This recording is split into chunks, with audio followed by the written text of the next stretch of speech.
Good afternoon, Wealth Our Way Nation. What is going on? It is your main man, Charles Tank Harris, the founder and chief visionary officer of the financial literacy platform Wealth Our Way, where our motto is wealth is not only for the wealthy. I welcome each and every one of you to episode 98. Now, do you believe me? I'm going to get into what I mean by that in a hot second. But before I do, I want to thank each and every one of you who are live with me as I stream across the Wealth Our Way Facebook and YouTube pages. Please know I appreciate it. I want to give the Wealth Our Way Nation salute to all the members of Wild Nation who watch this program pre-recorded overnight, over the weekend, on your lunch break, wherever you can squeeze 15 minutes of financial literacy in.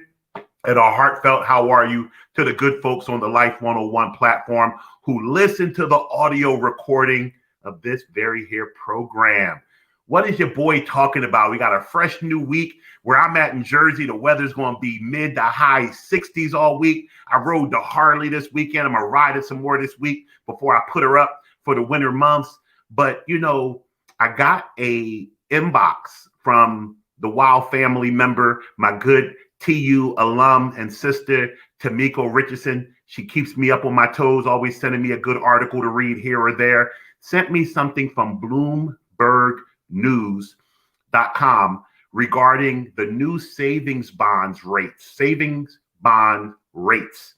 They are offering a new risk-free is what they call any rate offered by the federal government. That's considered the risk-free rate because they say there is no risk of default because the government can always meet its obligations by simply printing more money. If you guys have followed this program, you understand without having to have gone to school for finance or economics like your man Big Tank did. I do like Hove said, I did this, so you don't have to. I went to school for finance, actuarial science, economics, so you can just come here, get the Cliff Notes version every so often. The risk-free rate is what is deemed to be the rate offered by the United States government. But I've told you, there is no such thing as risk-free, truthfully, because although the government won't default because they can print more money, printing more money lessens the value of the money you already have. I've had quite a few people, and I've addressed it on this show, talk about the fact that everything is more expensive today than it was a year ago, than it was 2 years ago. Now, naturally, you would say, well, Tank, there is such a thing called inflation, meaning prices go up, so things should be higher. Two things about that. I covered how inflation is literally a made-up concept by the government. The government makes inflation a thing. And if you don't understand that, please go back and watch the episode. I'll get you the number later of what the episode is, where I discussed inflation on this program. The second thing is inflation normally creeps up at a predictable small rate. We are in for hyperinflation. Why did I name this article, this episode, Now Do You Believe Me? Because you guys know, going back to early in the year, I have been telling you to be on the lookout for the triple witching, which is coming, which is the crash of the equity markets, as we know, 40, 50% drop in the equity market, the rising interest rates and subsequently the cost of goods, while we have a lowered value dollar. All of those things happening at one time are going to put us in a huge financial crisis that we will have to navigate through. And I don't know how long it's going to last. I don't know when it's going to hit. I told you if I knew the exact day, time, and length of it, I wouldn't be talking to you for free.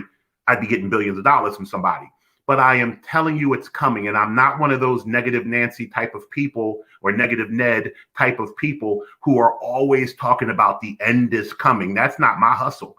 I just know how to read the tea leaves, and it's clear to me. And when I get an article sent to me, like the one Tamiko sent to me, I think it makes it very clear that what I'm saying is right. And let me explain some simple economic functions to you guys so you can see that how fearful we should be when we see our federal government offering a risk-free rate of over 7%.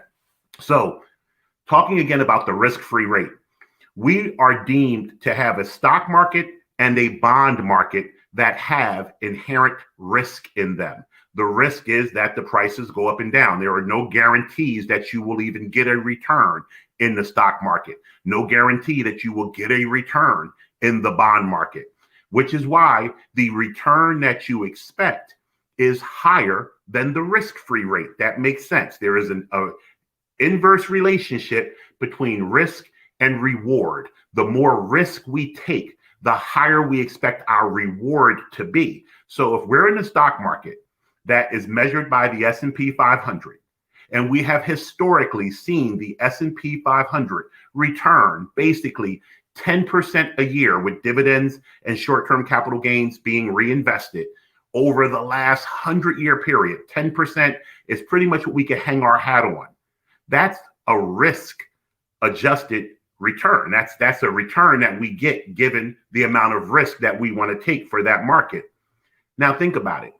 Historically, the risk-free rate has been somewhere around 2%. That's what cash, 2 to 2.5%, the U.S. short-term T-bill will be paying.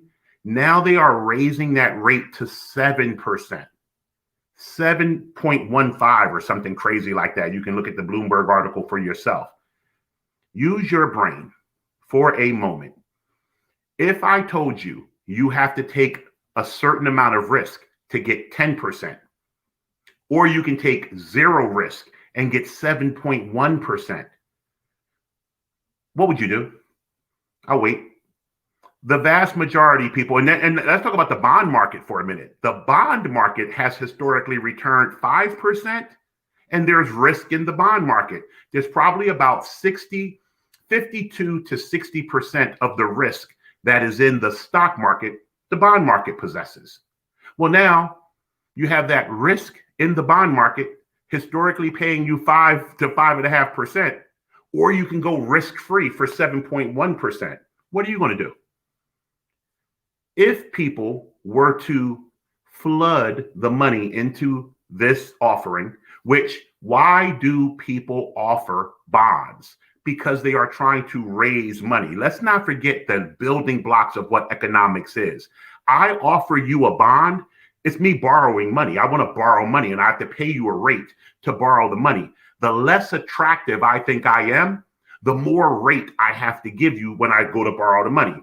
If you are in my family and you are, me, and I make a pretty good living in my family, and I say, I need to borrow $100 till Friday, versus my cousin who hasn't had a job in 3 months and has a propensity to not pay people back, and he wants to borrow $100.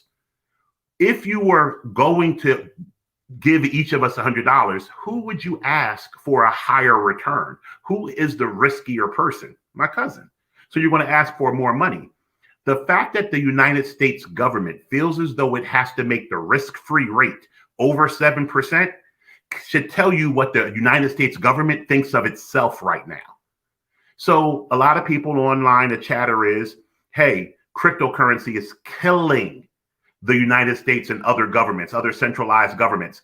You can get staked on certain coins at 8, 9, 10%. There is this whole concept called yield farming, which we're going to talk about. I told you we're going to have a whole crypto week. I'm trying to set it up for this week. I'm getting my people lined up. Yield farming is giving people 10, 12, 14, 20% returns. It's a little complicated, but it's out there. The government is seeing this. And they specifically said in the Bloomberg article, this is so you don't have to go buy cryptocurrency. So they are concerned about cryptocurrency and all the money that is flowing out of centralized financial institutions into decentralized financial institutions. They have raised the risk-free rate to 7-point-some%. This is what I want you to think about. The stock market and the bond market. It keeps its prices. I told you this just last week, not because of what is happening fundamentally in the stock or bond market. It keeps its rate because it's a big beauty contest, and beauty is in the eye of the beholder. So people believe that stocks will go up, so they're always buying them. When people think that the companies that are in the stock market are not doing good, they start selling them. And if they're selling them, if there are more sellers than buyers, the price goes down. That's when we see corrections and crashes and bear markets. So now you have a bunch of people who have been holding stocks or bonds, expecting 10 or 5%, who can now flood money into a risk-free rate of 7.1%. Where would you put your money? Which means it's going to force a mass exodus out of the stock market and into these types of securities.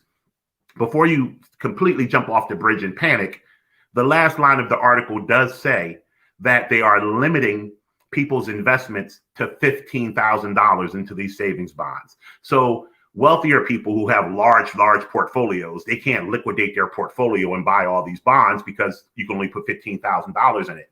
But do not get it twisted.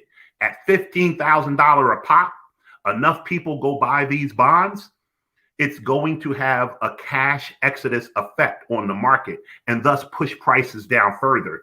But it's the psychology behind this decision that I want you to think about. Why does the government feel so desperate, and that's the only word you can use is desperate, that they have to raise their risk-free rate almost 100%? It was just 3.54% like 3 months ago. Why do they feel as though they have to raise that 100%? They're doubling it. They're doubling it. As my man Eddie Murphy said in Trading Places, they panicking. I feel them. They panicking. You're not going to be able to buy your wife what you're not going to want to sleep with you because you can't buy your son the G.I. Joe with the Kung Fu grip. Y'all remember Trading Places. They out there panicking, and I feel them panicking. And I want you to feel them panicking and make the proper choices, which you learn how to do here on 15 Minutes of Finance. When you see the strongest economy in the world doubling interest rates on savings bonds, you should be concerned as to what it's going to do to the stock and bond market. But also, more importantly, have y'all been shopping lately? I'm taking care of my children for Thanksgiving. I go down to Georgia, rent a house, Airbnb style, get all the food together for Thanksgiving. Over the weekend, I ordered a ham, I ordered a turkey, and I ordered this holiday feast from this Black-owned soul food restaurant in Atlanta. The 8 to 9 pound ham was $80, $79.50 to be exact. The Cajun turkey from Copeland's was $87. The holiday feast was $189. I ain't even got all my stuff yet, and I'm at $350. The Airbnb was $160 a night for 5 nights. That's like, $800. Thanksgiving's going to be over $2,000 for 5-6 days for me and my kids. How are people making ends meet? I don't understand, because no one is working, it seems. Like everyone, we have a labor shortage. We have a manufacturing shortage. If you do not believe that these, as they said in Malcolm X's movie, these chickens are coming home to roost, you're not listening. You're willfully blind. You don't want to know how to make things better, because it is coming. Cash, cash, cash is going to be king. You want to be able to buy these dips as they're coming, which is why I teach you guys a dollar cost average way of investing. Don't throw all your money in at once. Buy the dips. Make sure you're investing what you can afford to have tied up. We got a lot of work ahead of us as the holiday season approaches. Don't go crazy on Christmas. Don't have a big Thanksgiving, because it's going to get tighter than 5 fat virgins in a Volkswagen. Now, I can say that because I'm fat. That's tight. So listen to me.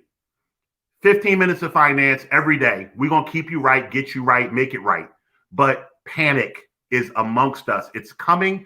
When that day happens, and when you turn the TV on and everything across the ticker is red, when all the news publications are telling you doom and gloom is here, I want my audience to be comfortable. I want us to sit back and say, nah, Big Tank told us this was coming and we're prepared, because the inevitable is upon us, my man and my woman. It's upon us when you see 7+ point% on savings bonds. So with all that being said, we're going to have an amazing week. We're going to have amazing weather. I'm going to get all my guests together for cryptocurrency. I'm not, and don't get me wrong, I'm not a cryptocurrency salesperson. I'm not any type of salesperson. Y'all been here for a year and a half, seeing how I do it. I'm telling you about alternative ways to make sure you have spread out your assets to be prepared for what's going on. This is a time for us to create wealth unlike any other time before. It's going to be scary, though, so buckle up and be ready for the ride. I will see you guys tomorrow. Have the most amazing week. And always remember, wealth is not only